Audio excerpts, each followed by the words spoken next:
Hello, and welcome to another episode of Her Head in Films. I'm Caitlin, and I'm your host. On this podcast, I share my personal thoughts and feelings about the films that I watch. They tend to be art house and world cinema. What makes this podcast unique is that I weave together my life experiences with an in-depth discussion of the films that I love. I explore the impact that cinema has on me and why I connect so deeply to it. As I like to say, my head isn't in the clouds, my head is in films. Today's episode is about the 2015 film My King. It's a French film. It's directed by Maïwenn. It's about a woman reconstructing her body and her life in the wake of a toxic relationship with an emotionally abusive man. It features a raw and award-winning performance by Emmanuelle Bercot.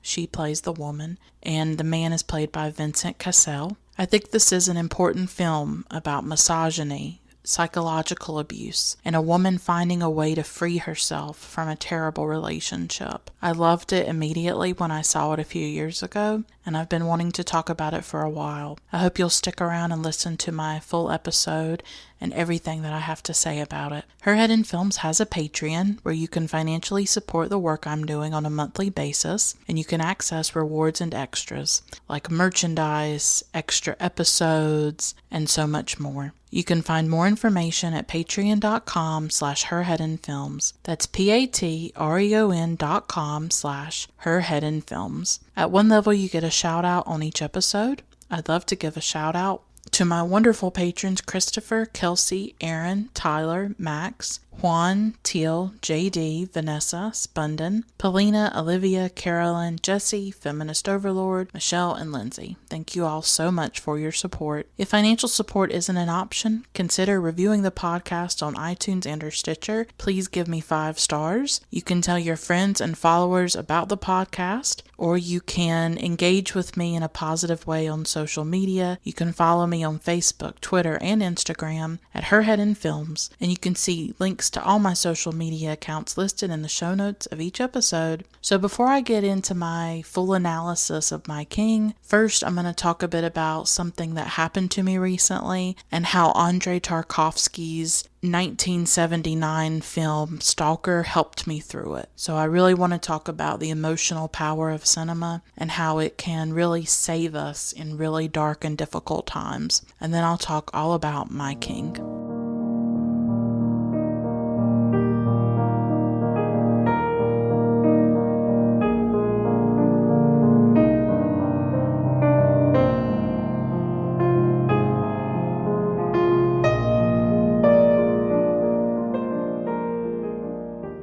I talk again and again about the emotional power of cinema. It's really what this podcast is dedicated to, is to excavating my own personal relationship to the different films that I watch. Anybody can talk about these films, and everybody has talked about a lot of the films that I discuss, but I like to think that what I bring to this podcast and what I bring to my engagement with cinema is my own subjectivity and the way that I relate to a work of art. In doing that, I hope that I raise questions for you, the listener, for you to think about how a film affects you and changes you and the life that it takes on inside of your own mind. I know that some people may dislike this podcast for that reason, that it's so much about my life, it's so much about my own experiences, and who cares, who am I? I'm just this random person that none of you know, talking into a microphone, and who am I? You know, I often think that. I often think, like, who am I to talk about Ingmar Bergman films, to talk about Krzysztof Kieślowski and Agnes Varda? Like, who am I? I didn't go to college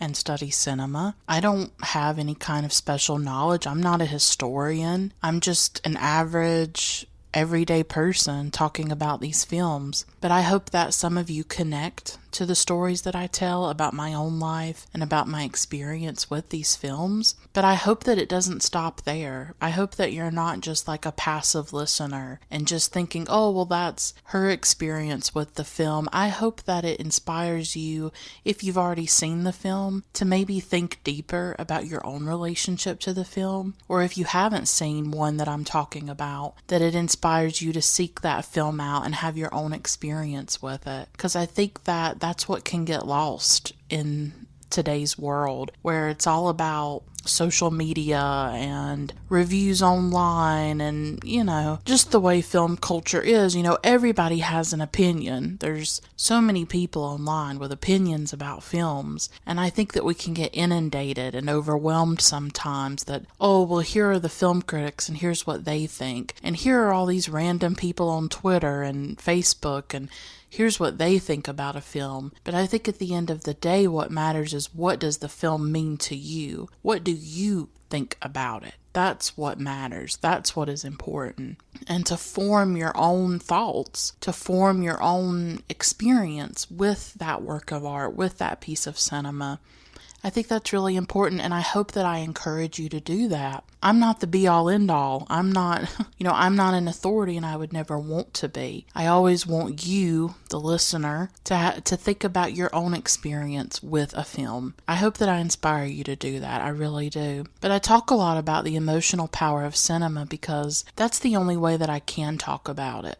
I really cannot discuss cinema in any other way, because I think when you've had a life like I have, with a lot of pain and a lot of tragedy and trauma, I think that life itself becomes an ordeal at times. Life itself becomes profoundly painful and senseless and meaningless. I've lost a lot of people in my life, in particular the death of my father in 2006 when I was 16 years old. And I talk about it constantly because I think about it constantly, and it is part of my life in every conceivable way. And that pain can be so overpowering that there's not a lot of room for anything else. And so art for me, cinema, literature, music, paintings, they are an escape for me. They are a comfort. They may not be that for everybody, but that's what they are. I'm not using this podcast to create a career in film. I don't have access to that. I don't have any ulterior motive. I'm not a brand. I'm not promoting anything. This is not going to lead to anything in my life. My life is very ordinary and very hard at times. And this is just an outlet for me to try to deal with some of that pain and to talk about it in a way that it feels safe for me. So I am an emotional person. Everything is personal and emotional for me because of my own experiences. I don't take art lightly. I don't take films lightly. They hit me on an emotional level. And I wanted to share an example with you.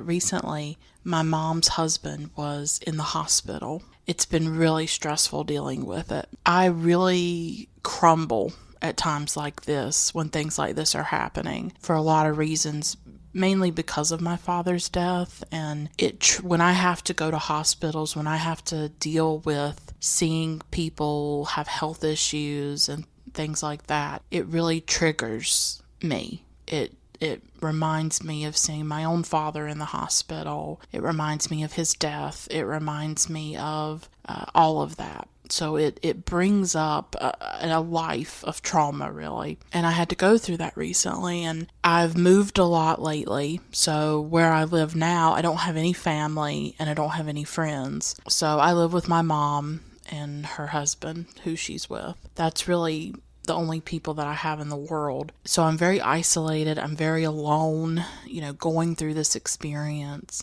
because I really just don't trust people anymore. I don't trust people online. And I have trouble connecting with people in the real world. That's a big problem that I have, and I'm a very lonely person as a result. So my mom's husband was in the hospital, and it's just been really stressful and scary. He's okay. He's going to be okay, but it was hard. He's home now. He's not in the hospital anymore. But it's like I didn't know what to do as the situation was unfolding. It was incredibly scary. The thing that got me through all of this, the trip to the hospital and trying to be there for my mom, I really didn't break down as much as I usually do, because she was so scared, and I really had to keep it together and keep her going. So I actually didn't break down as much as I thought that I would. I was actually a lot stronger than I expected to be in this situation. But one of the things that kept me going through all of this was Tarkovsky's film Stalker.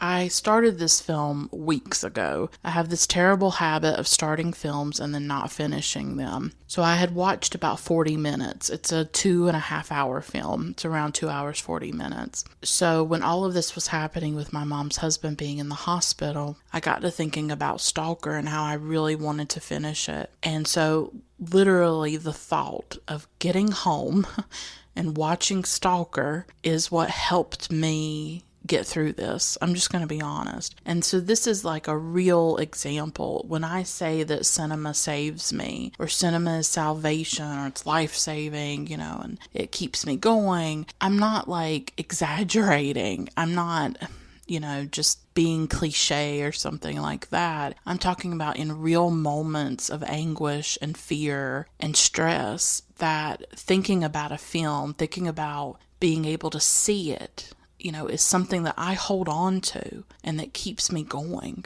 And that's what Stalker was for me. And so the night he came home from the hospital, my mom's husband, I was just so exhausted because this kind of stress just takes a toll on my body. I already deal with health issues myself on top of my mental health issues. And so, people just don't realize what I go through and like how my mind is like hell at times. Like I just feel so trapped in my mind and inside of the fear and the terror that I feel a lot of the time. So that night we got home and I was just so exhausted, but sometimes you're so tired that you can't sleep. You're tired, but you just really can't go to sleep. So I decided that I was going to finish Stalker, and it was really important to me to do that. And so that's what I did. I had thought about it, and then I finally got to watch it, and it was just such a gift to me. This film is like, it has left me speechless. When I finished it, I just sort of sat in silence for a while. I've been wondering how I'm going to watch another film after this film. For those of you who don't know about Stalker, it's a 1979 film by Andrei Tarkovsky, famous Soviet director. It's about something, we don't know the country, we don't know the time period. It's called a sci-fi film, but I wouldn't say it has a lot of those things in it. But something has happened in a particular area. Something has landed or crashed, and the area becomes cordoned off, and it is called the zone. And there are these people that take other people into the zone, and they're called stalkers. So we have the stalker, and then we have the writer, and we have the professor, these two other men that he's going to lead into the zone, because inside of the zone is the room. And if you go into this room, all of your wishes or your deepest desire will come true. So it's basically just this 2.5 hour film of just these guys walking through the zone. There's water dripping, there's like grass and ruins, like these buildings that are just completely ruined, and there's this dog, and they say different things throughout the film and talk about things, and it's very philosophical, it's very beautiful, it's slow, it's unlike sort of anything I've ever encountered. I've watched Tarkovsky before. I kind of knew what to expect. I've seen Solaris. I've seen Ivan's Childhood. I've seen The Mirror. Personally, The Mirror is my favorite by Tarkovsky. And so Stalker has been at the top of my list to see for a long time. And so for me, I can't say that I understand everything about this film. It's based on a book very loosely. Really, there's not a lot of connections with the book, but that is where the idea originated. And I can't say that I understand everything about it, but I feel it. And I think it's the kind of film that can be engaged with on an intellectual level, but I also feel like there is an emotional dimension to it as well, and that I tapped into that. Like, it's not just maybe that the film is emotional, but maybe that I'm emotional too. That as I watched the film, I had gone through something really destabilizing and difficult, and so maybe I projected some of that onto the film. I don't know, but even though it's like based on a book and all of that, it's pure cinema. It's a story told the only way that cinema can tell it. Through sound, through images, through slowness and time. The zone is brought to life in a way that I don't think it could be brought to life in a book. Cinema can give us this. This is why this art form is so profound, I think, is that there are people who have used this art form, like Tarkovsky, who was a genius, absolutely a genius, a master, one of the greatest. I truly believe that, because it can evoke these emotions and these feelings, and it can give you an experience that you cannot find in any other art form. You cannot find it with a book or with music. It's because it brings all of it together. Brings in sound and music, and the soundscape in this film is profound. I talked in another episode about a documentary that I recently saw, it's been a few months now, called Ruichi Sakamoto Coda.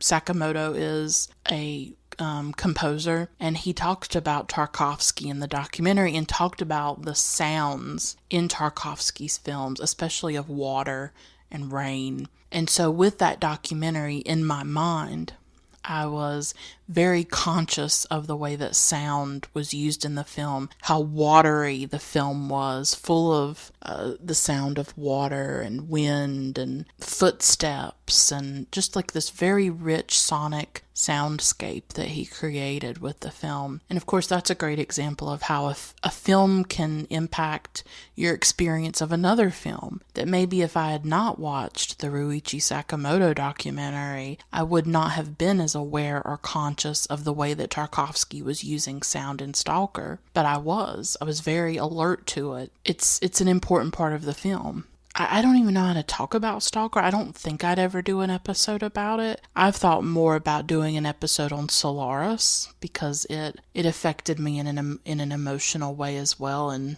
maybe I'd be able to say more about that one. Stalker just feels way too enormous. Like, how do you even talk about something like this? And it's just pure cinema in that way, that it gives us these images, these sounds, these experiences, these emotions that we can't find anywhere else. It's so immersive and haunting. Like, I'm still thinking about it. I'll probably always think about it. I don't know if it can be deciphered. It feels like such an incomprehensible film to me. I mean, I'm going to read more about it and see what other people's interpretations are. I don't know what I think about it.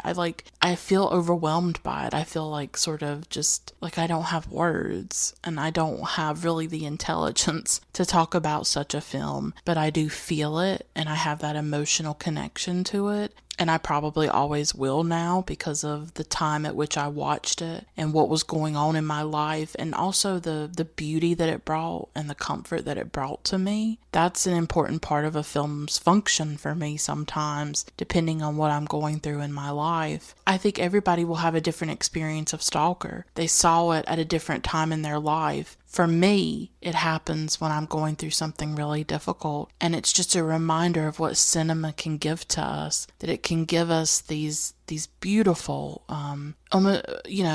incomprehensible, magnificent, overwhelming experiences. And how do you put it into words? I don't know. I really struggle with it, and Tarkovsky's one of those directors for me where it's like, I don't know if I could ever talk about him or talk about his work and how deeply it moves me. And then for somebody else, it may not have that effect at all. It's an impenetrable film, but it's also an emotional film, I think, which is weird. It's both at the same time. I think it's really intellectually dense, but then I think it's also really emotional. I don't know. The slowness, the stillness of it, the beautiful sounds in it, the imagery. I mean, I think I'll probably always think about the grass in that film. I don't know why. And the water, and there was, when they went into some of the buildings, there was like this light, fluffy material on the walls. I mean, somehow he was able just to create an entire universe and to take you into this zone. And then, of course, the sepia colored parts are very unusual and evocative as well. And I keep thinking about the Stalker's daughter, Monkey, and the ending, and her.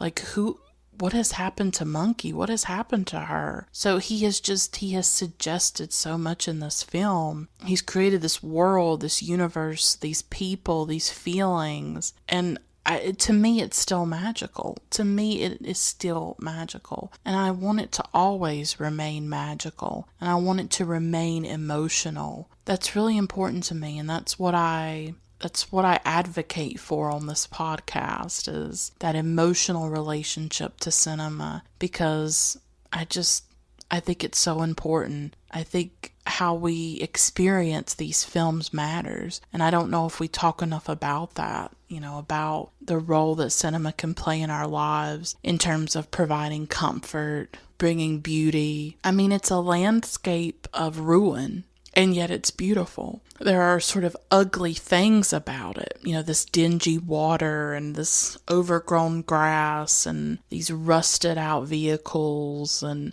all these ruins, and yet it's absolutely stunning. It's a very haunted landscape, the zone. It's really haunted by absence because nobody lives there, nobody can live there. And it does bring up issues, I think, of environmental degradation. It comes like a decade before Chernobyl, which is an entire area that people have had to leave. Or if you think recently about Fukushima, and when you think about, there are places in the world where people cannot live in them. They are uninhabitable, and really with the specter of climate change and global warming and the catastrophic levels that it could get to in the future, the entire earth itself could become uninhabitable for human beings. So I think this one film engages with a lot of issues in that way. There's so much there. It's rich. It just leaves me absolutely speechless. It has this ineffable mystery and quality to it that I'll probably never penetrate and never unpeel. And maybe I shouldn't. Maybe I shouldn't want to unpeel the mystery. I mean, why would you want to destroy the mystery? That's what I am sort of fascinated by with our emotions and our feelings, is that there is something very mysterious about them.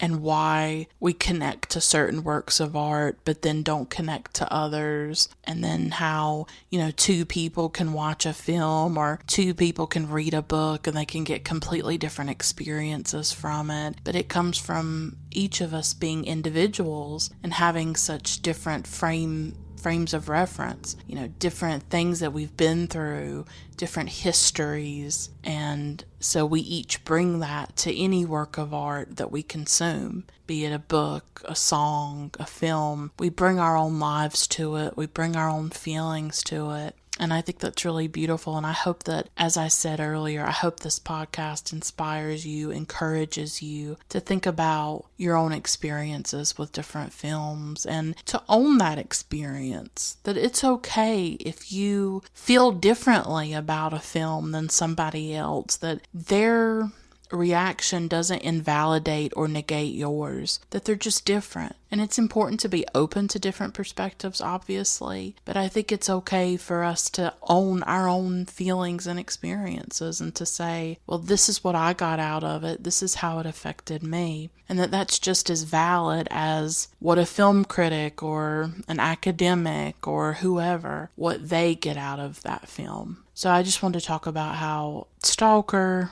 and cinema in general continues to help me through difficult experiences. And I think because of my loneliness, and I turn to art even more, I turn to films even more because I can't connect to people. I can't find people to really invest in or to connect to. And so I think I have to do that through art. I think I have to rely on myself and I have to rely on art to help me get through, because for so many years, I haven't had people in my life. I haven't had good, reliable people, and I still don't. And so I just have to turn to these other things. I have to turn to books and films, and that's really what I need, and that's what is going to save me, and what has always saved me. This experience, even though it was scary and hard, and it reminded me how alone I am, it also reminded me that I have these things right in front of me that have always helped me and have always saved me, and that's films and books and art, and that is where I need to find comfort and salvation. So it really reinforced that for me as well.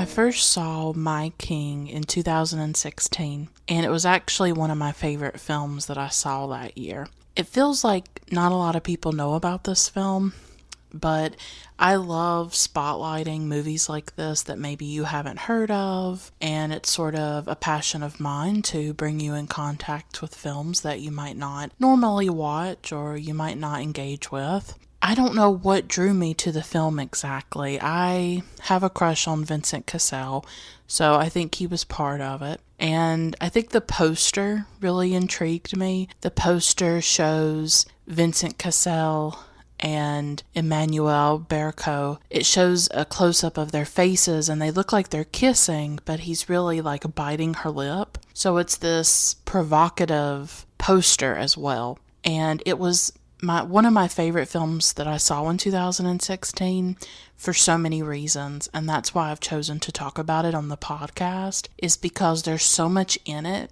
and there's so much that I want to say. It moved me. I thought it was a powerful film. I also really believe that it's a film about misogyny and emotional abuse. I don't know if we see that in film a lot.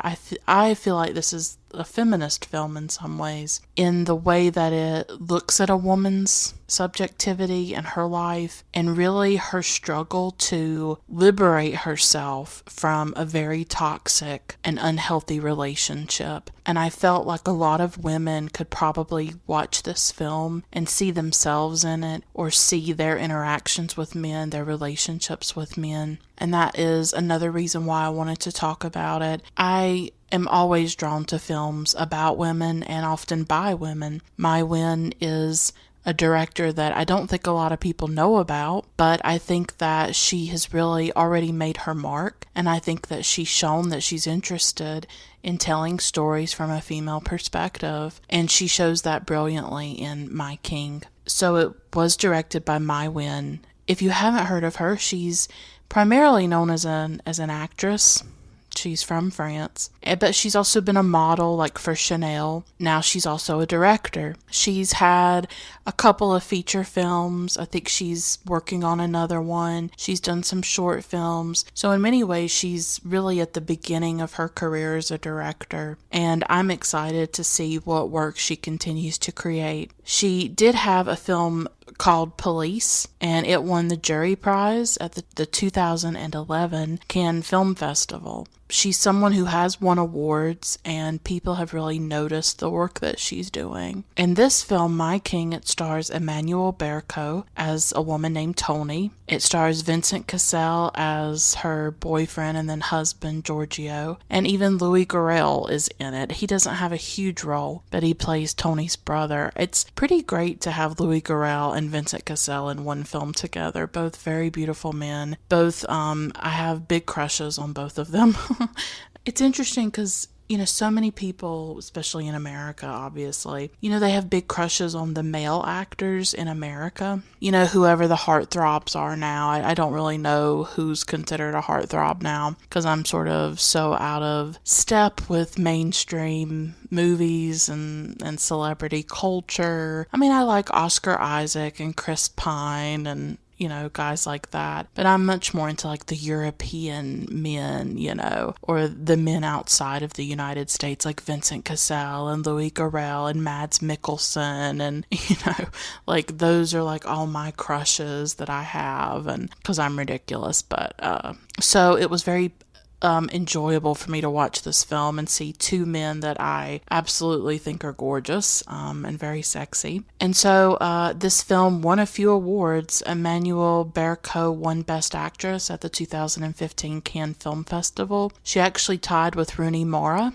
who was in Todd Haynes' film Carol that year. The film was nominated for the Palme d'Or at the Cannes Film Festival, though it obviously didn't win. And it was also nominated for multiple César Awards in France. So I think Bercot absolutely deserved that Cannes Film Festival award for Best Actress, and I'll talk more about her performance in this film as I go along. And I do apologize if my pronunciation is not great. I always get really, really nervous having to pronounce European names or French names on the podcast. I practice it, I learn it, and then the moment comes to say it and it comes out terribly. I did take French for many years. I took French in high school, took it in college because of my love of French culture and art and cinema, obviously. But I'm still not fluent, and my pronunciation is not the best, so I do apologize. So it's a real pleasure to talk about this film.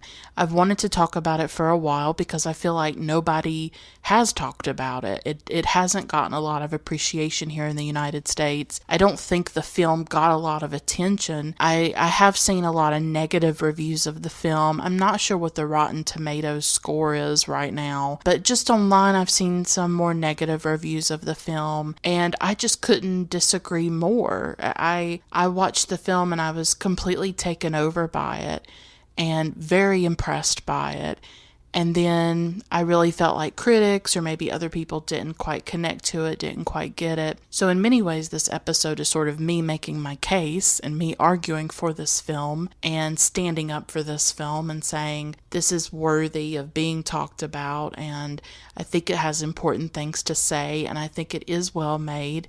First of all, let me set the mood for you, like how the film opens and some of the stuff that happens, and give you a sense of this film. I hope that you've seen it if you're listening to this episode, and obviously there's going to be spoilers if you haven't.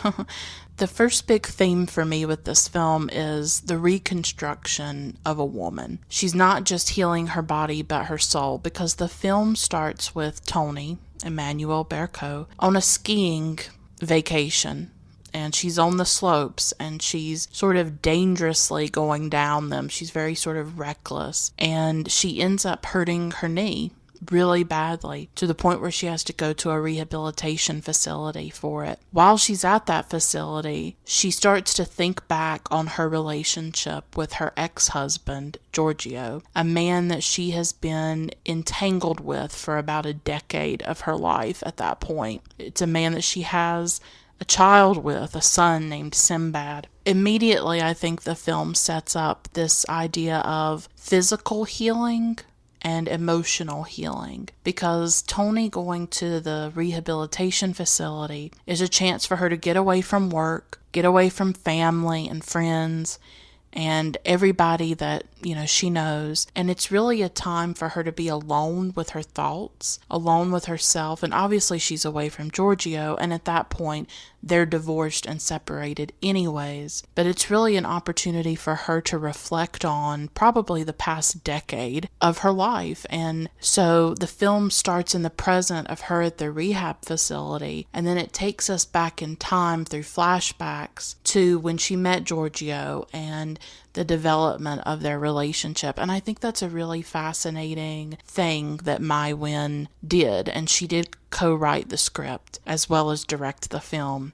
Immediately, this woman is the central focus, and her life and her thoughts and her emotions. We're getting her perspective of the relationship and what happened between her and Giorgio. I love the way that the film goes back and forth in time, that there is this chaos and the tumultuousness of her relationship with Giorgio, and it's really juxtaposed against like the serenity and the calmness of her time at the rehab facility, because when she's at the facility, she, they do different exercises, and she gets to get in a pool, and so we see her swimming. She's often in repose. She's thinking, she's sort of staring off into space, staring into the distance. There's like the ocean nearby and the water. She's really convalescing, I guess you could say. And in that calmness and in that stillness, I think she's able to reckon with and look at the chaotic relationship and toxic relationship with Giorgio.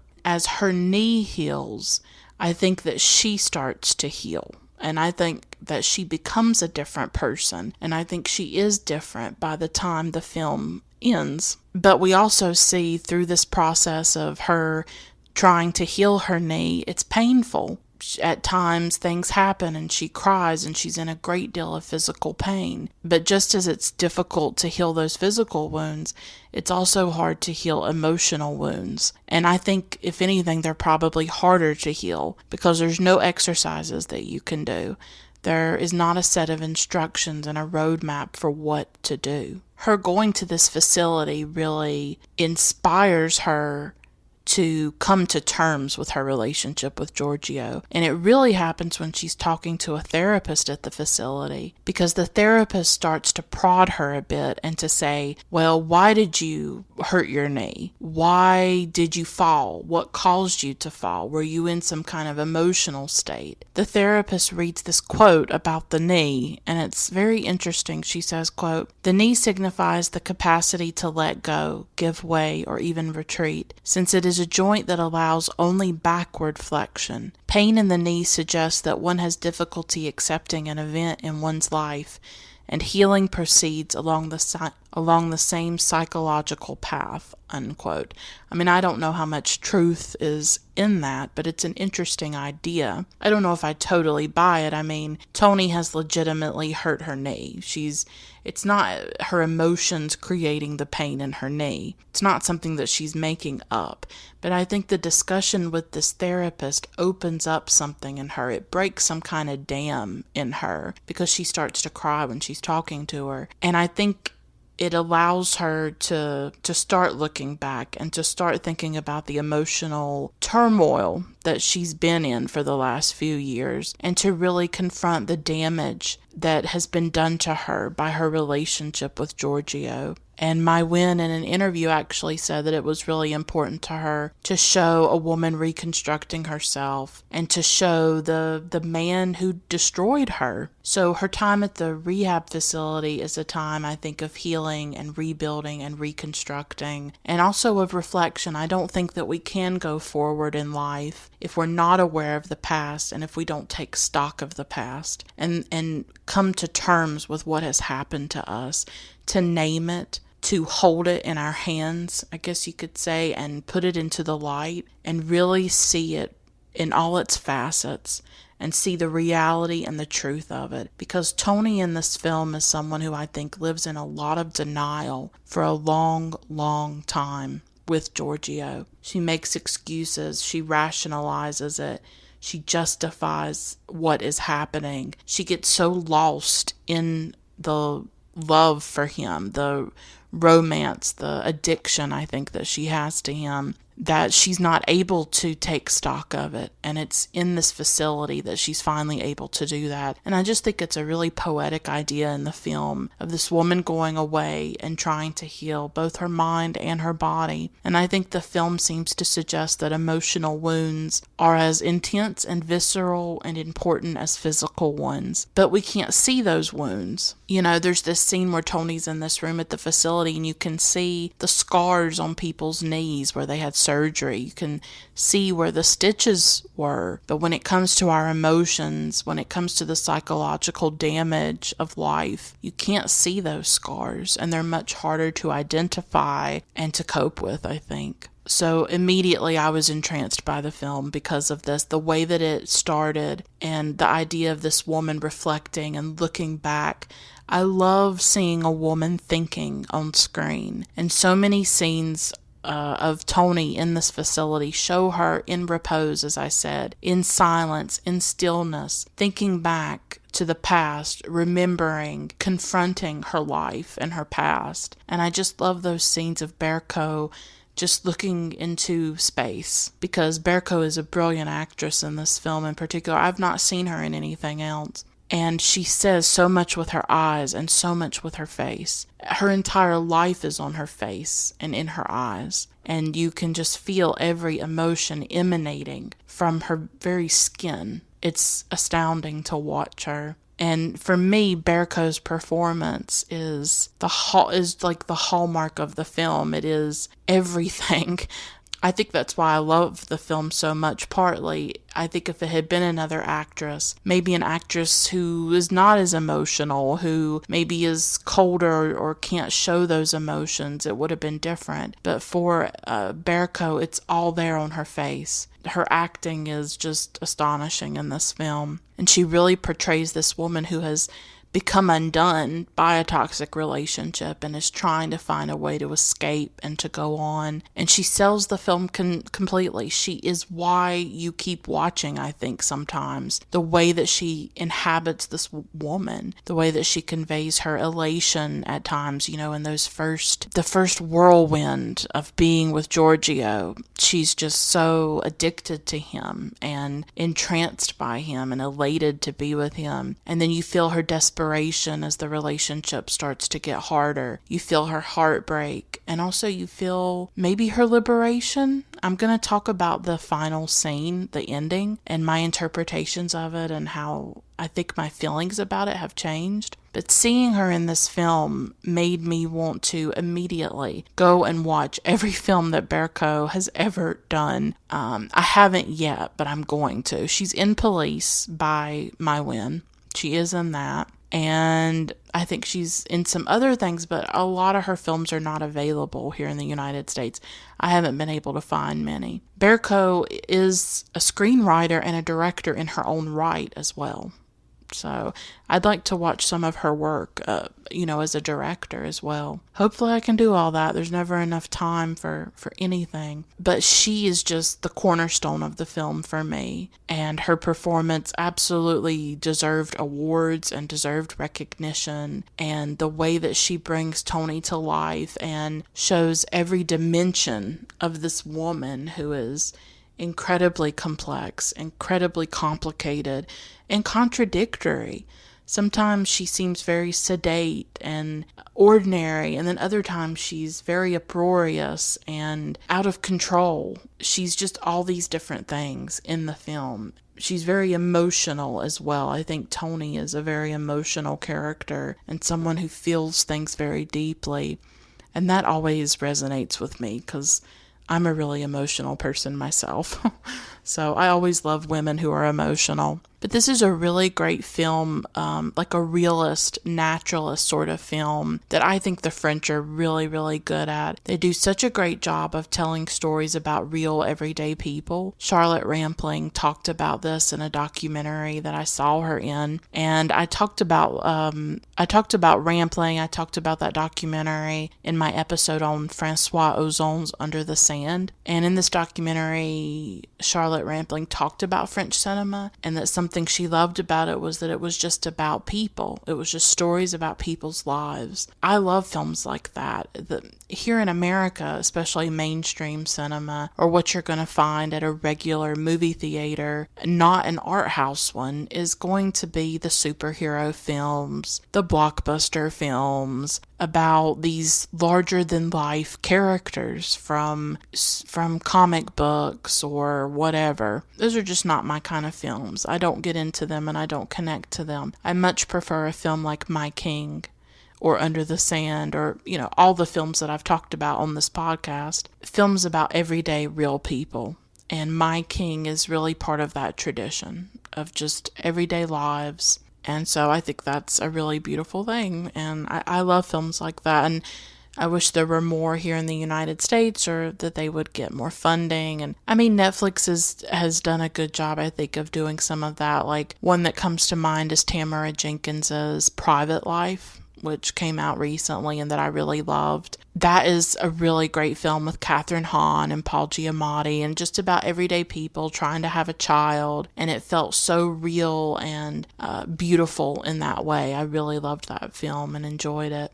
So a big theme for me with this film is how it shows the damage of a toxic relationship, of an unhealthy relationship. And I don't think we often see that in cinema. The way romance or love gets portrayed, I don't know, we kind of have extremes a little bit. Like, I don't know, like we have romantic comedies. We kind of have that tradition when we do see films about love or couples or whatever. And it shows everything perfect and and things like that. And so I don't know if we really see films about toxic, unhealthy relationships, or if we see films about really passionate, tumultuous relationships, there's maybe not a critique of that. I think in this film there is a critique of this kind of relationship and of the toxicity and of the damage and the destruction that is done to the woman in the relationship at the hands of the man. And so in that way, I think it's a film that shows misogyny, that shows patriarchy to some extent, and it shows the way that men can treat women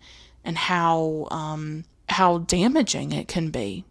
And we see that in Tony, because it's a toxic relationship, but Giorgio is the toxic one. And she, for so long, can't or won't see it. And I think a lot of women have been through that. What's brilliant about the film is the way that it takes us through the relationship, from the beginning to the sort of the birth of the relationship, right to the death of it. And you're there in the thick of it. You're there in the messiness and the pain and the heartbreak of it with Tony. You sort of live it through her, live it with her, along with her. It's this slow seduction in the film, because Giorgio is not a bad guy at the beginning of the film. We're seduced by him the way that Tony is.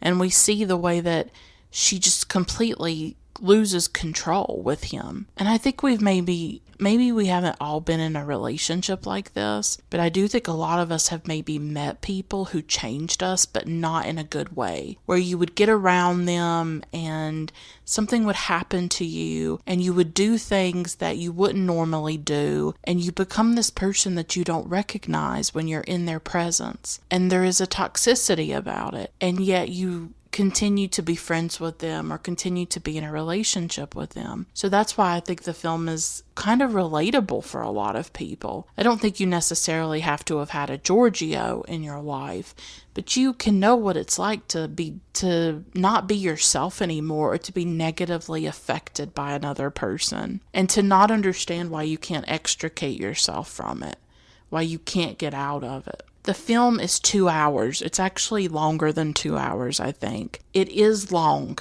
It is a drawn-out film. It is, I think maybe the last 20 or 30 minutes possibly could have been cut. But at the same time, I would say no, because I think you need all of it. I think you need all of that messiness. I think you need that roller coaster ride that's in the film. It can be an exhausting film, but a toxic relationship is also exhausting. So I think in that way, it's showing you the up and down of the relationship, and it's showing you the exhaustion for a reason. That it's trying to mimic, I think, the highs and the lows of this kind of relationship in the film. And it's grueling in that way, and you need some endurance to get through it, I think. Like, I felt that grueling thing about it watching it for a second time to talk about it here on the podcast. I was like, wow, this is really going on. But I think Maïwenn did that for a reason, a very specific reason, to show how in this relationship Tony is with him, and then she's not, and then she's back with him. And because there are relationships like that where people are together and it's working and it's good, and then all of a sudden they can't be together. There are people who have been on and off for a decade. That is real.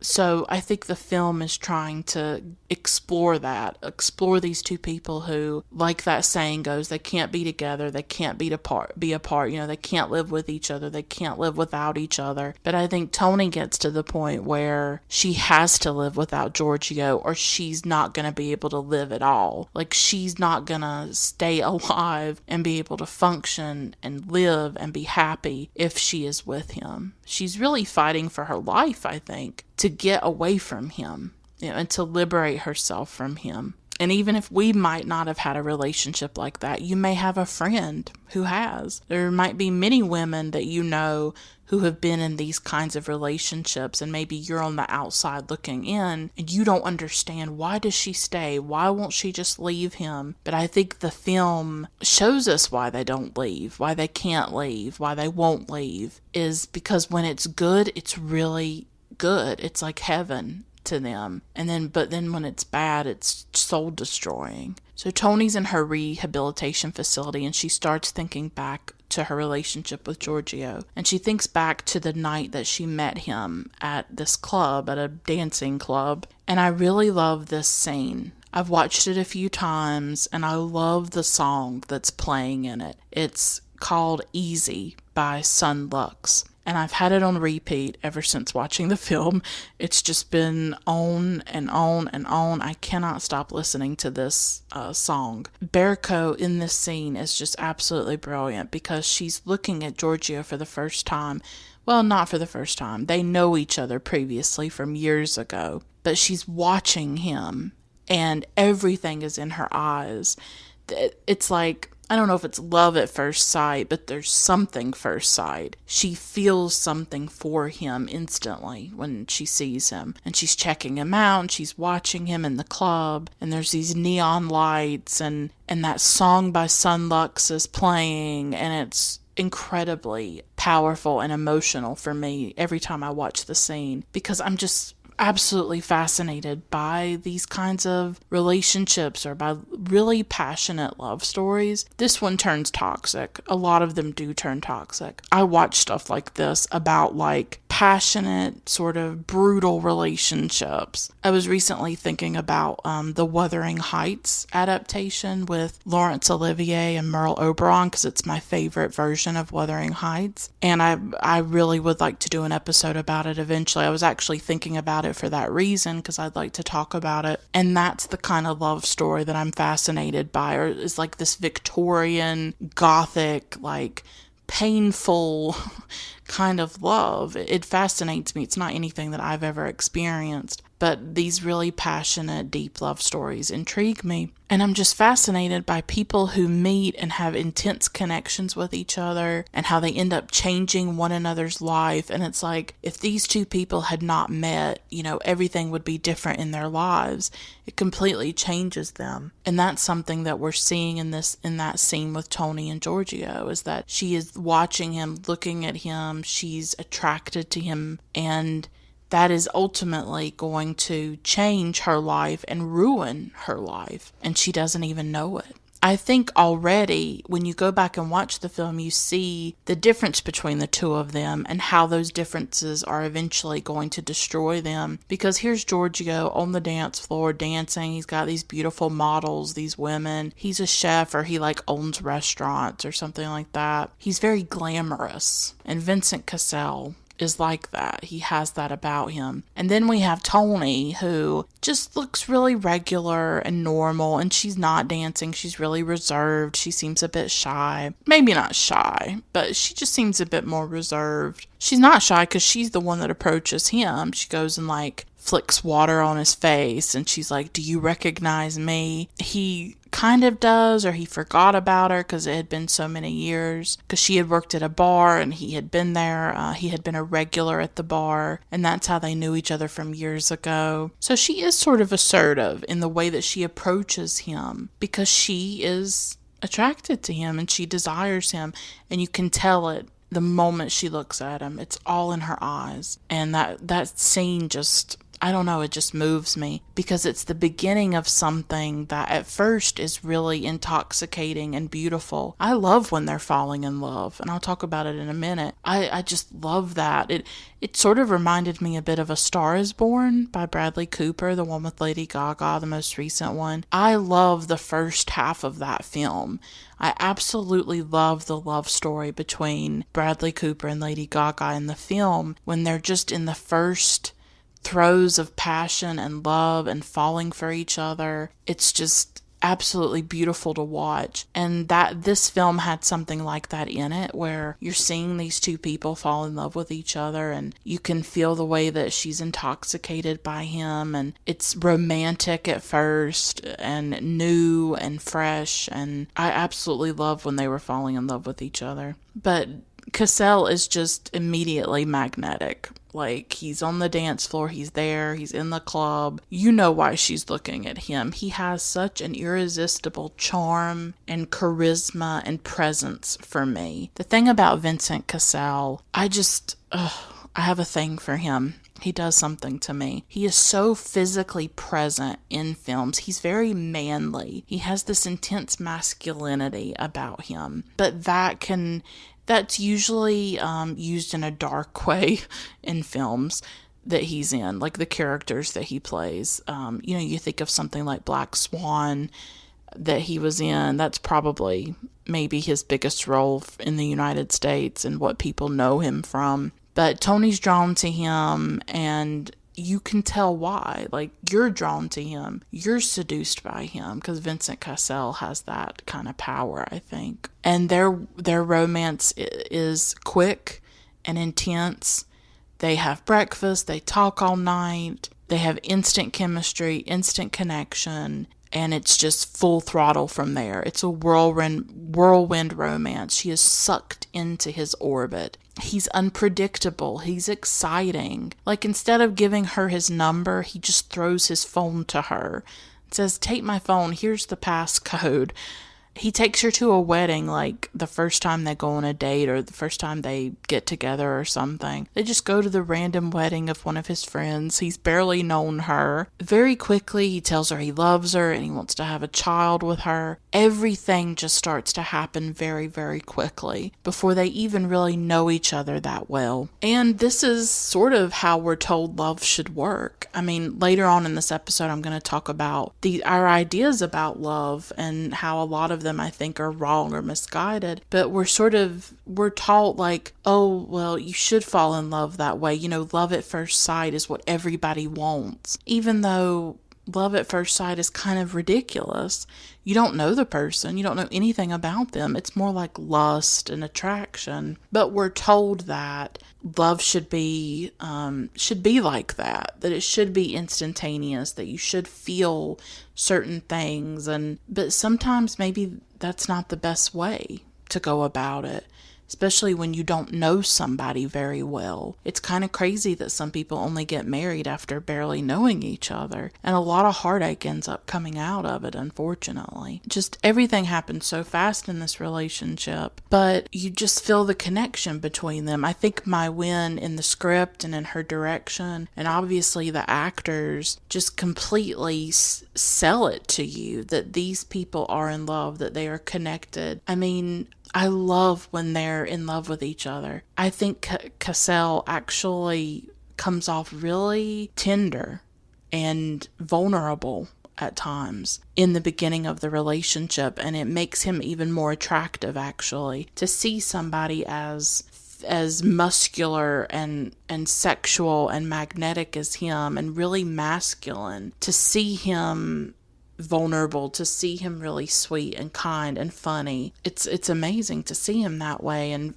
for instance, when they have sex for the first time, it's an incredibly vulnerable sex scene. I don't know if I've seen something quite this vulnerable before, because Tony starts to cry when she's with him and they're in bed together, they're naked, and she starts to cry because, like, her ex-husband had said something about her genitalia, that it was too large and too loose, I guess. And she's asking him, do you think that? She's just so insecure about it, and you can tell that she was probably terrified when she was having sex with him that he was going to think something was wrong with her. And of course, that's a form of misogyny, what her ex-husband did to her. Giorgio is so tender and sensitive in this scene. I mean, he's totally appalled that anyone would say that to her. And he says that guy was a jerk, and he says that you need to stop meeting so many jerks. And she asks him, she says, well, are you a jerk? And he hesitates, and he says, no, I'm the king of jerks.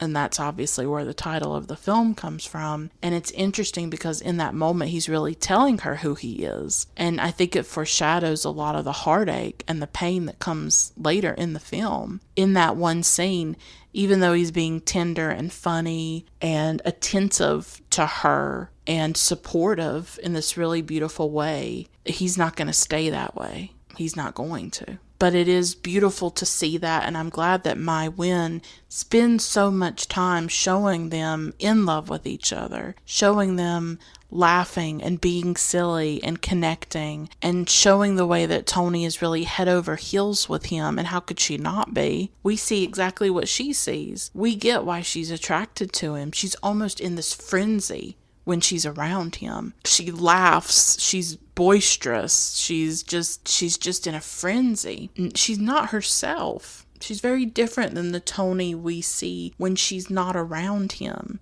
She's much more reserved. She's much more not like that, really, when she's not around Giorgio. He intoxicates her, like literally. Like, she takes him into her and becomes a different person, the way that alcohol would change you or the way that drugs would change you.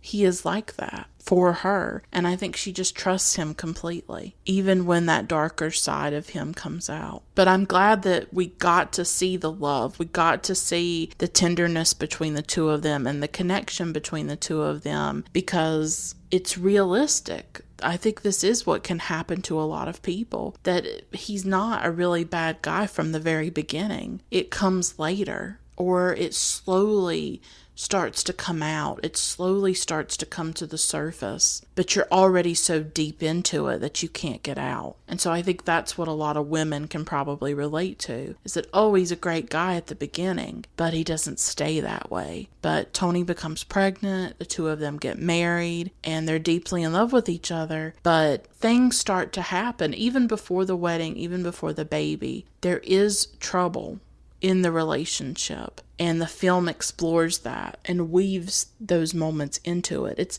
It's fascinating because there are these moments of joy and happiness and laughter, and then there are these moments of terrible pain, terrible damage, and I think emotional abuse. And I think the film is exploring emotional and psychological abuse. I really do. This is a big theme for this film for me, because I do see Giorgio as a manipulative person and a controlling person at times, and a psychologically abusive person as well. Making a woman feel crazy and worthless is a form of abuse to me. Being controlling and manipulative is abusive. We see so many depictions of abuse against women as physical and violent. And while that is very important to talk about, we need to talk about domestic violence. We have to always talk about that physical violence, and women are being murdered by their husbands, their boyfriends, their intimate partners. I would never dismiss that or say it's not important. These subtle forms of abuse, these subtle forms of misogyny that women go through in relationships with men, in interactions with men, are also very important to illuminate and to explore. And I think the film does that really well. A lot of the trouble starts when Agnes comes into the picture. Giorgio has this ex-girlfriend, a model named Agnes, who is mentally unstable, and he is still very much involved with her. That starts to become a problem, because Agnes sort of confronts Toni, and she's like, you stole my man, you stole Giorgio. There's a tension between Toni and Agnes. Giorgio starts to split his time and energy and focus between the two of these women. He's with Toni, but then he wants to check in on Agnes and make sure that she's taking her medication and that she's okay. And he almost pays more attention to her than his own wife, and his own, when Toni's his girlfriend and then his wife. He's not focused on her, and it's subtle, and so Toni puts up with it. Toni doesn't really resist or make it a big deal, but you can tell that she's really bothered by it. And then Agnes tries to commit suicide, and he starts to put a lot more time into Agnes and being there for her and taking care of her, while here's Toni who's pregnant and he's completely ignoring her. And Toni's rightfully upset about it. And Toni leaves him. She decides that she's going to leave Giorgio. At first he says, oh yeah, I'll stop seeing Agnes. I won't do it anymore. And then he gets really intense and says that he's not going to stop seeing Agnes, that nothing will stop him from taking care of her. So this starts to show another side of Giorgio, someone who does not value Toni and does not value her feelings or her perspective in the relationship.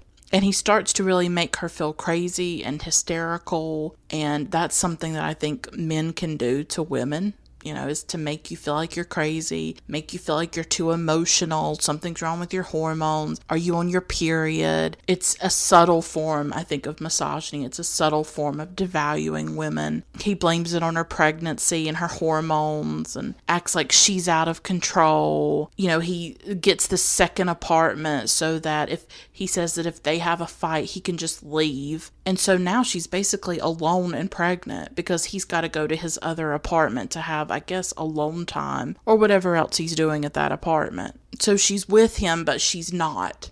And that becomes the central issue of the relationship, is that she's with him. She's supposedly his girlfriend or his wife, but then he's moving into another apartment. He's putting all this attention into Agnes, and she puts up with it.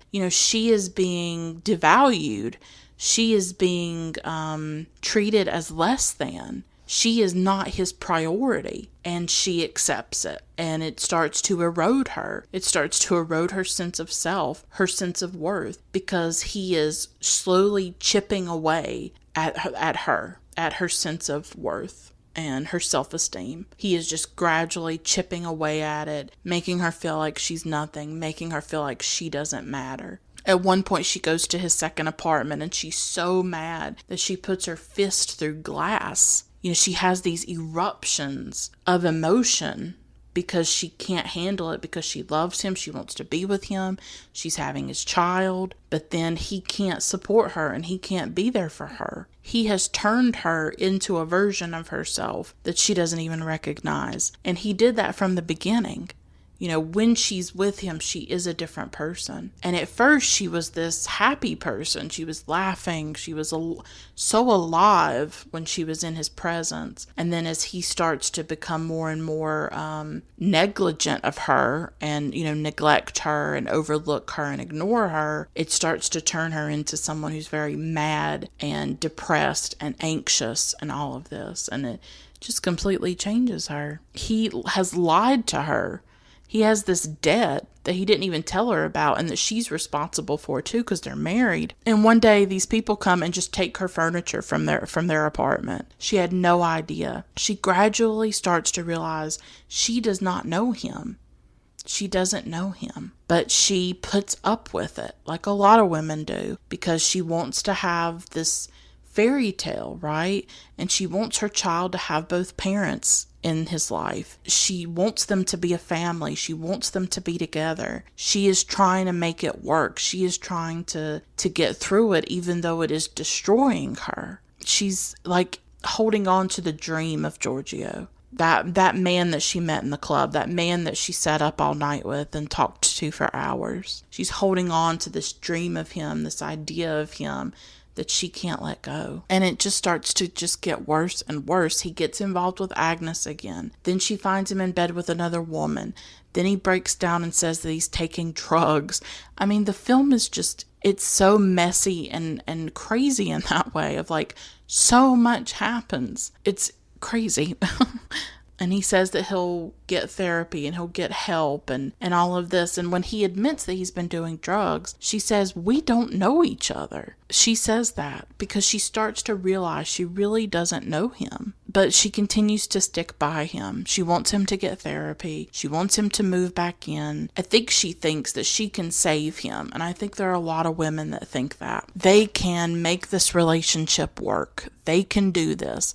They can hold it together. Maybe having a child will change him. They think they can save these men. I'm listening to this true crime podcast right now, and it's called Cold, and it's about Susan Powell. And she is this woman who most likely was killed by her husband, but her body has never been found. It's a really tragic, heart-wrenching case. It has haunted me for years. I've watched documentaries about it, and now I'm listening to this podcast about it. My mom and I are actually listening to it together because me and my mom watch all things true crime together. It's our obsession. This story has just stayed with us for years, and the podcast goes really deep into the emotional abuse that she suffered at the hands of her husband. I think his name's Josh Powell. And I don't want to give anything away about the case, but you can look into it for yourself. And she went through terrible emotional abuse with him. He took her paycheck when she would work. He wouldn't work, but she did work. He would take her paycheck. He would not buy groceries for her and they had 2 children. She had to hide money from him so that she could buy groceries for her children. And he definitely murdered her. I mean, everybody thinks that he did.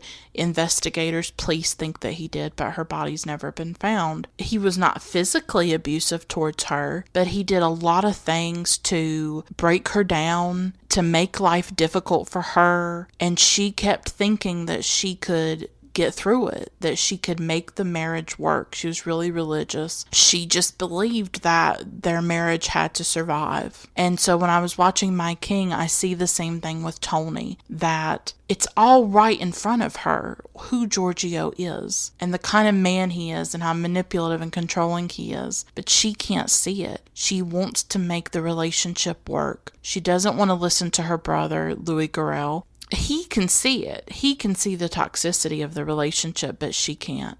And she starts taking tranquilizers. She starts to get on anti-anxiety medications like Xanax and Prozac. And there's this really powerful scene in the film. They're having this party because Giorgio's going to go into therapy. And his friends are there, all his glamorous, rich friends. And you can tell that she's owned something, that something has altered her. She's raw and she's desperate and she's yelling things and gesticulating. And she tells everyone that he's going to therapy and that's why they're having the party. And she says, importantly, that he needs therapy because he's sick and he hurts people. And you can just tell in this scene, and this is Bercot's power in this film, the way that she conveys the way this woman is exhausted and exasperated and completely spent from this relationship, from the energy that it is taking for her to keep it together, to keep the relationship together and to keep herself together. She's sick of it and she just breaks down in front of all of these people. You know, she's already on drugs, Prozac and Xanax and tranquilizers. So the relationship with Giorgio is really killing her soul and it's killing her body. These drugs change her personality. She's more spaced out. She's not all there sometimes. There's even this scene where she sees an old friend at the pharmacy and she has Sinbad with her son that she had with Giorgio, and she just walks out of the pharmacy and doesn't grab Sinbad's stroller. She has to come back in to get Sinbad. That's how out of it she is at times. And it eventually reaches this breaking point where she has an overdose, where her brother finds her. And that is her breaking point, I think, when her own body and her own mind cannot keep going in this relationship. And she wants a divorce. And this scene between her and Giorgio is really crucial and important. I do think that a film like this raises the question of what love is. I think films about toxic relationships and abusive relationships, whether they're emotional abuse or physical abuse, I think that they raise questions about love itself and about our ideas about love. There is this idea that love should be tumultuous and it should be passionate, that there is pain involved in love, that it's all about your emotions and your hormones and things like that. But I think that view of love can be used to justify really toxic behavior, especially on the part of men. And I wonder how much this idea of love fuels these kinds of relationships, and that women think that they should put up with things when they shouldn't. Someone that I really love, a feminist thinker and writer that I really love, is Bell Hooks. And she has a book called All About Love. And it's this really great book where she critiques, especially here in the United States, and the Western views of love. How there is so much focus put on physical desire, on sex especially, and love at first sight, and things like that. Love as an emotion rather than love as an action. And I think in the book, it's been a little while since I read it, she talks about how love should be a verb, that is where it should begin, is as a verb, as an action, as things that you do for another person, not just the way that you feel that so many relationships become based on having that flame, having that spark with another person, when maybe that's not something that you can sustain for years on end, that it's not always going to feel like that. That maybe love or relationship should be built on other things, like shared values, shared beliefs, interests, similar interests and passions. I mean, so many times you see people get in relationships where they have nothing in common with each other. And you're like, why are these two people together? Susan Powell and Josh Powell were a lot like that. She was so different from him. It makes me wonder as I'm listening to the podcast, like, why were they together? And I think you can see that in a lot of relationships, but I think a film like this makes us think about love itself. That Tony and Giorgio think that they're in love, but is that what they really have with each other? Is that love? When look at the way he treats her. Look at how little he puts into the relationship. Look how dismissive he is of her. That's not love. And I think a lot of men and women in this country especially, but this is a film in France, so I can't speak to the French culture and the French view of love. But especially here in the United States, this idea of love is very much based on looks and physicality and sex and attraction rather than actual things that you have in common and how you could support each other and be good to each other and change each other for the better, and love that can enrich you and make you a better person. And, we just don't have that idea of love here. It's all about attraction. And you see that in a lot of the romantic films and romantic comedies. But that can also be a recipe for disaster. So when they're talking about divorce, Giorgio brings up about how she was the one that came up to him because he's upset. He doesn't want a divorce. And she says, the problem is us together, that they can't be together. And he says basically that she knew what she was getting into. He's blaming her. And he makes the point that, he says you end up leaving people for the very things that attracted you to them in the first place. And she says that they just destroy each other, her and Giorgio. And he replies, when you love someone, it hurts. It's not easy. But I really think it's that kind of thinking that leads many people to remain in these kinds of relationships that are toxic and destructive, thinking that love has to hurt, that you have to put up with pain in order to be in a relationship. I don't think that's true. I don't think the film thinks that's true either. I certainly don't think Maïwenn thinks that that's true. Giorgio goes on, why must I be what you want me to be? You came over to me precisely because I am what I am. And of course, that's the conflict for Tony, is that she is attracted to him, or she was attracted to him, and maybe she still is. But their life together and what he does to her and the way he makes her feel so small and worthless is unbearable for her, and it is destroying her. And what do you do when you're sort of attracted to your own destruction? That's what happens in these kinds of relationships, is that women feel like, oh, I love him, and they put up with so much. They put up with terrible treatment at the hands of these men, and then they can't get out of it.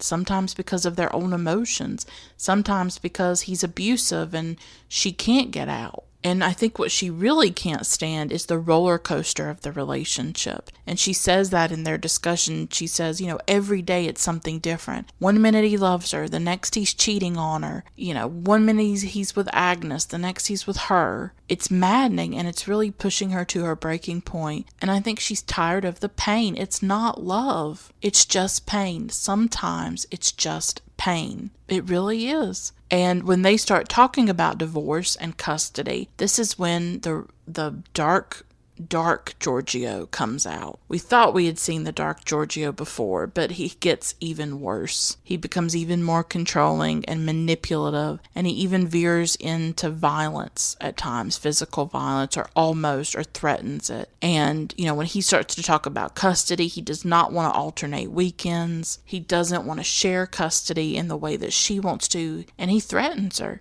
He says he could easily get primary custody of him because she took pills when she was pregnant, and she's unstable, and she's had outbursts, and he has witnesses to it. So this is another emotionally abusive, psychologically abusive thing, is to threaten to take her child away by acting like to a judge or to a court that she's hysterical, that she's crazy, that she is this mad woman, right?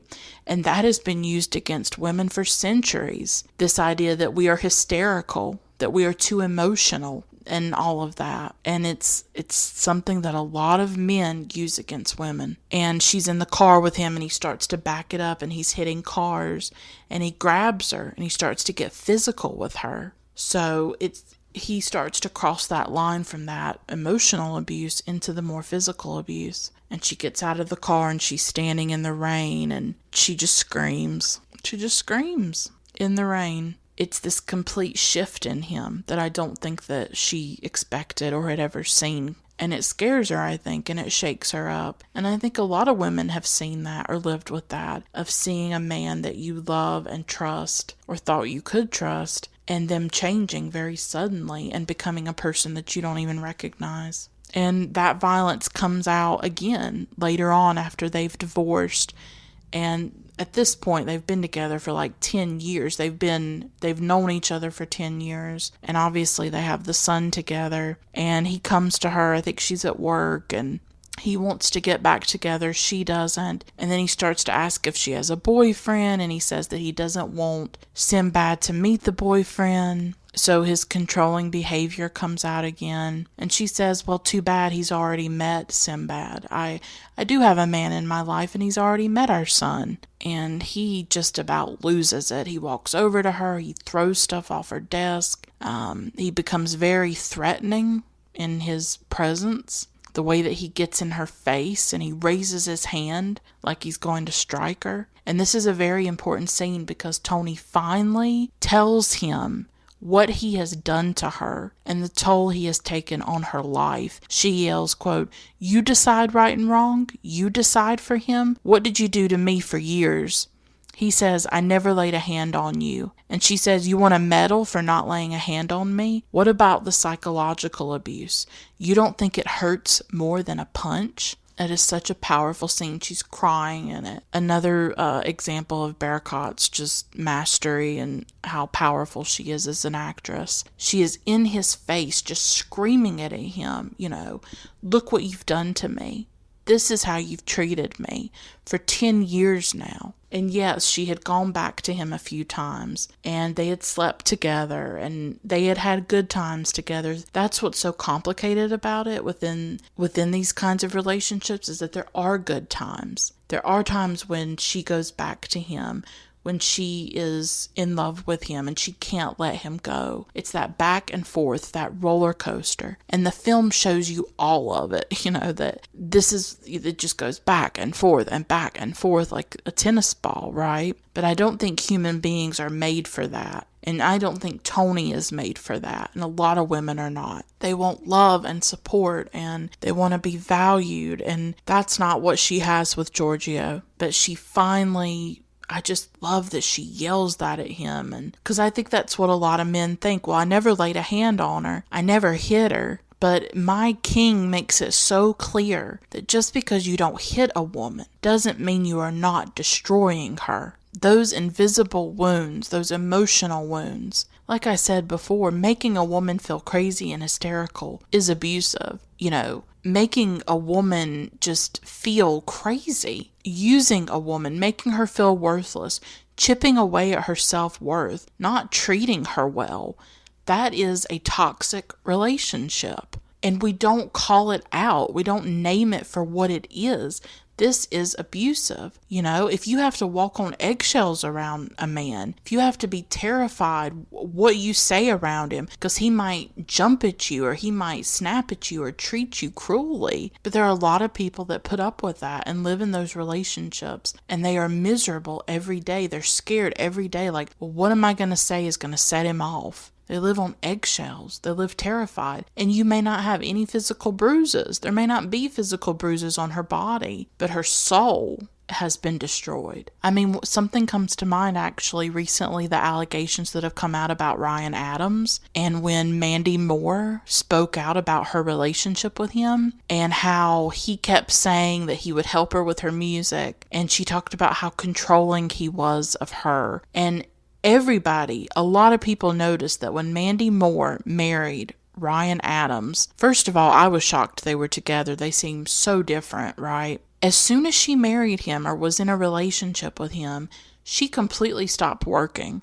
Like, you didn't see her in films, you didn't see her doing any kind of music or anything like that. I love Mandy Moore. I grew up on her music. I grew up on her films. My favorite of her is Because I Said So. That is such a good romantic comedy. It has her and Diane Keaton and so many great, and Gabriel Macht, who I have a huge crush on.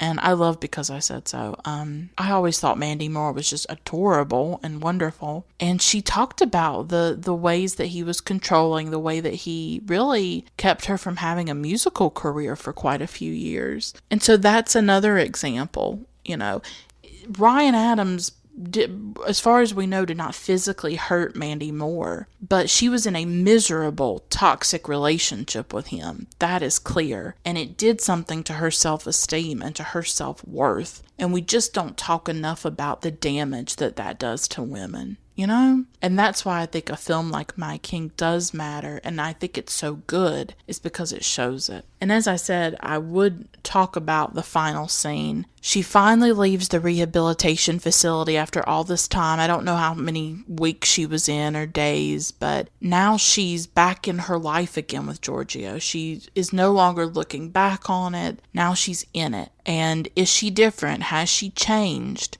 I think she has, and she goes to a parent-teacher conference at Sinbad's school, and Giorgio arrives late, and he doesn't even look at her. He barely acknowledges or speaks to her, so he's vindictive as usual. And they sit side by side as the teachers tell them about Sinbad and his drawings and blah, blah, blah. And the whole time that the teachers are talking to them, she's looking at Giorgio. Tony's looking at Giorgio. She's looking at his face, his hands, his hair, his mouth. And the first time I watched it in 2016, I interpreted the scene as like she had finally let go of Giorgio.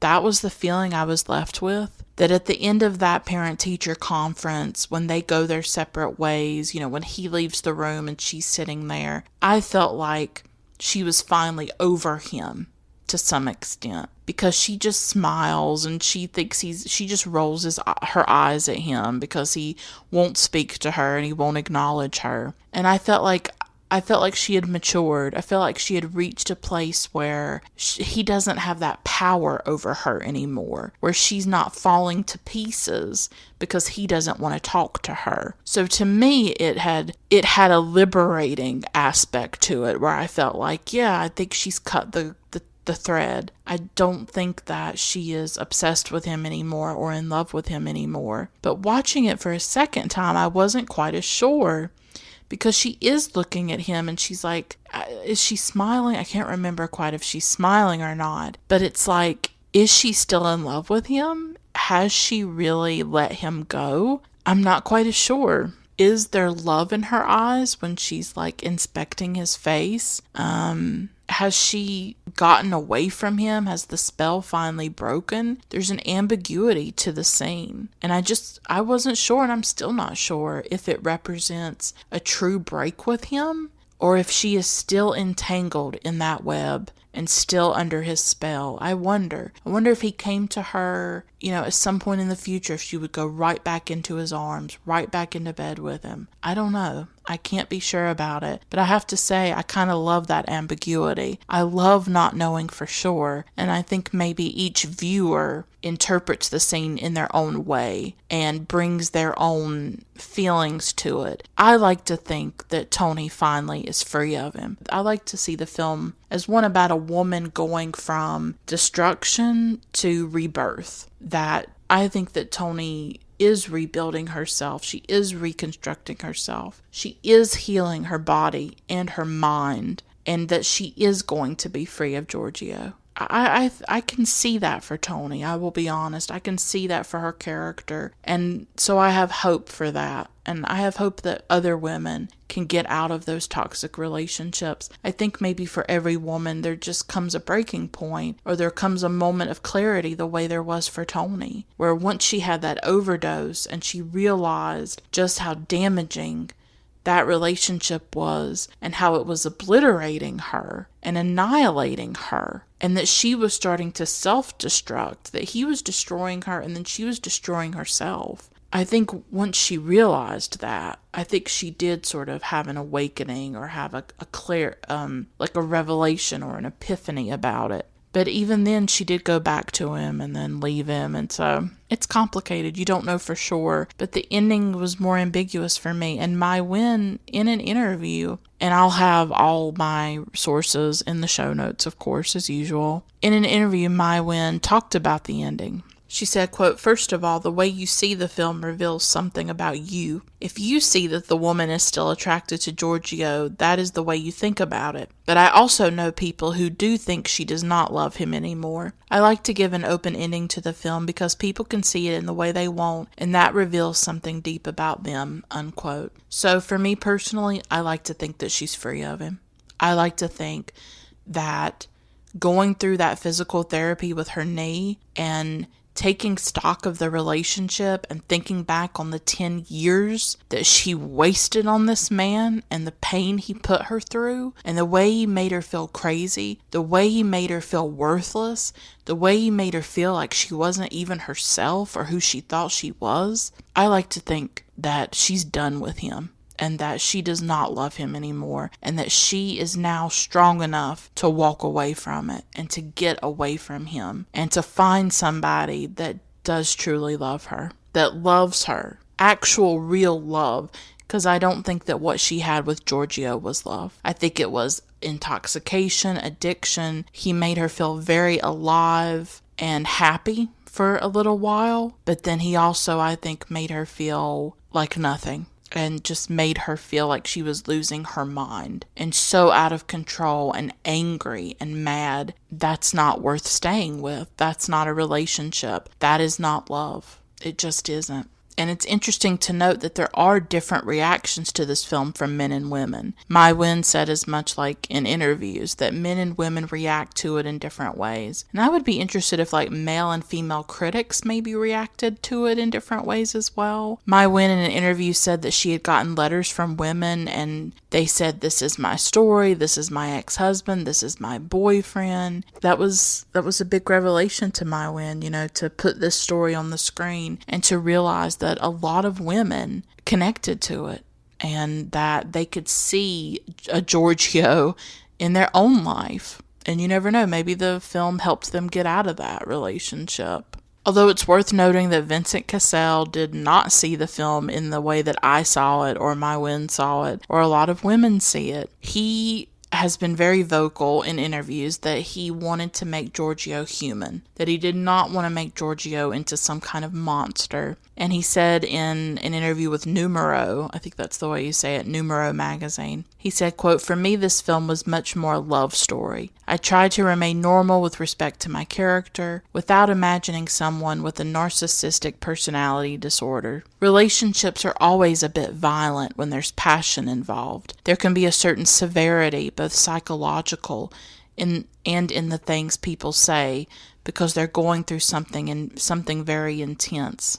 And then he goes on, I couldn't believe he said this, quote, "You shouldn't forget that the whole script is written from the point of view of a woman who's taking tranquilizers and who's beginning to lose control of herself. I always felt that my king showed a rather distorted version of reality," unquote. So for Vincent Cassel, this is a love story, and relationships are always a bit violent, and the woman is basically crazy and on tranquilizers. So he brought Giorgio to life, didn't he? And I guess there are some men that would agree with that assessment of the film, that it's just about this hysterical woman. Obviously, I feel very differently about it, and I definitely disagree with Cassel and him saying that relationships always have some kind of violence in them. Again, it's perpetuating this idea that love involves pain, that you should put up with pain or violence or forms of abuse. if you're in a relationship, that it's just what's to be expected. I wasn't raised with that model of love. I think I was really lucky with my mom and dad, and I think about it a lot. My dad has passed away, and he died in 2006, and I talk about him a lot on the podcast, and because I just loved him so deeply, and he was a model, I think, of what a man can be. And he was a loving father. He loved me unconditionally. He loved my mother. He took care of us. He was a kind, generous, good man. And their relationship was one of really equality that I saw growing up. He never treated my mom less than. He never treated my mom badly. And he really modeled for me, and both of them did model what a loving relationship can be. I'll always be grateful for that and thankful for that I did not grow up in a toxic